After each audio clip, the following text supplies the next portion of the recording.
Katie Porter. She's a Democrat running for governor of California. A neutral interview on CBS Sacramento. She's running for governor. Apparently, Andrew, she's the front runner. Let's have a listen to this. What do you say to the 40% of California voters who you'll need in order to win, We need to full screen it. who voted for Trump? Got it. How would I need them in order to win, man? Well, unless you think you're going to get 60% of the vote. You think you'll get 60%. Everybody who did not vote for Trump will vote for you. That's what you're saying. In a general election, yes. If it is me versus a Republican, I think that I will win the people who did not vote for Trump. What if it's you versus another Democrat? I don't intend that to be the case. What? So how do you not intend that to be the case? Are you going to ask them not to run?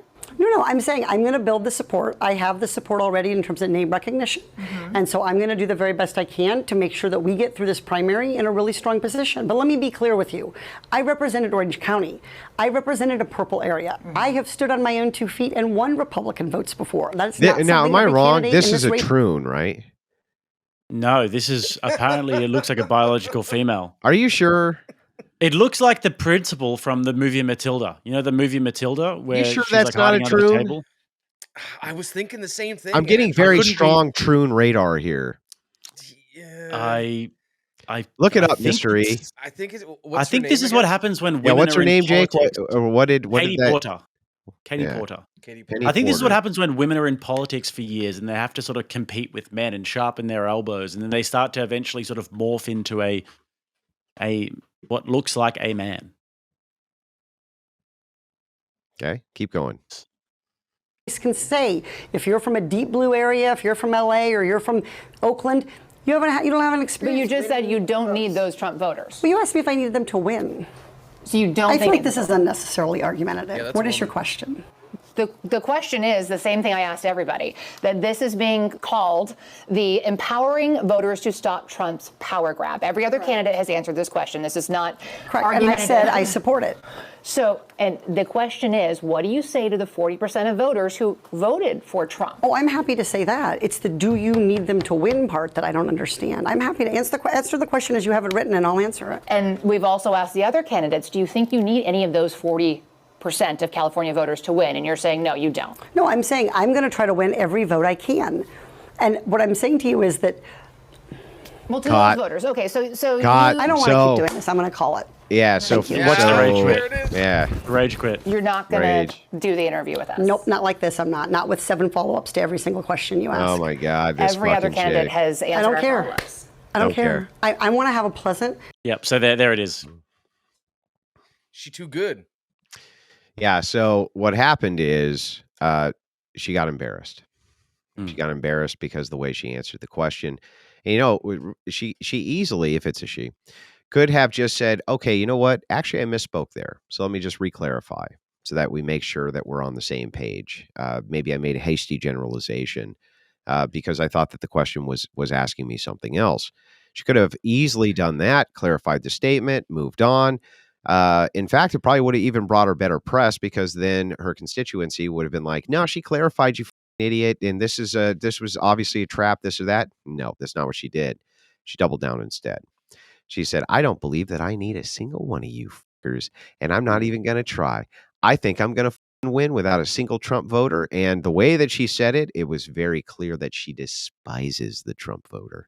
Oh yeah. Despises them. Doesn't even want to speak to them for a single second. Yep. So very classic in the Democrat realm. Very typical of them. Very typical of what we run up against all the time here in the Crucible when we're debating with these people all over the world.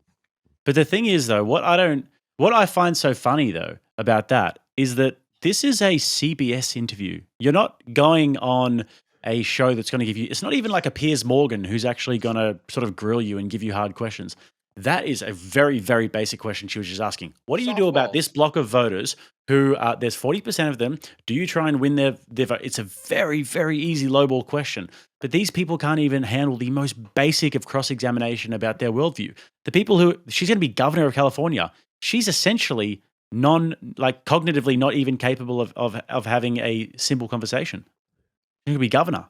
And she's a woman. Well, you'll see this happen a lot with people who are in positions of authority where they really shouldn't be in positions of authority. It's often the case that if you give the slightest amount of pushback to them, they break.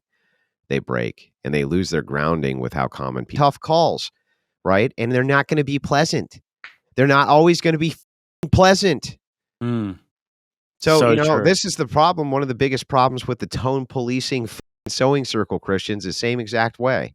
They want you to be a kind of like a body, brutal over the top man when it's convenient to save their asses, right? But then outside of that, you need to really watch your tone and be nice to everybody. It's like, no, you can't have it both ways. Do you want men who actually take action and do shit and speak their mind, or do you not?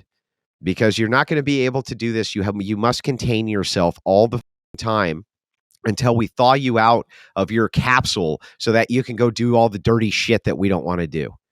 Yeah. You. It just tells you as well that when she's saying, well, I really want to have a nice conversation or whatever, she's expecting that every time she gets an interview, it's going to be some sort of a softball interview on a mainstream network. And like that was a softball interview, but she wants it Totally. even more soft. And she wants to be governor of California, which is like the most significant state in the entire country. Like how can the country even function if it has essentially like that who are in charge, insufferable. You could tell that she was on a massive power trip there as well. And she's like the kind of HR lady that you have nightmares about. When I think about what hell might look like, it would look like a bunch of those HR ladies with a bunch of like finger food around, and they're sort of doing the upspeak to you about about diversity or something. That's what hell would look like to me. And you're not ever allowed to say, "Shut up, you stupid." Exactly. That's the part, right? So it could be heaven for me, depending on which way it went. True. Right? If I could just look over and be like, "Hey, shut up, you stupid." And It's just under watch their control, reaction. right? Yeah. And just watch their face melt off as they go and cluck with their friends and I laugh. That could be heaven. Yeah, that would be pretty good. Yeah, that could be heaven. So I mean, it's all about perspective.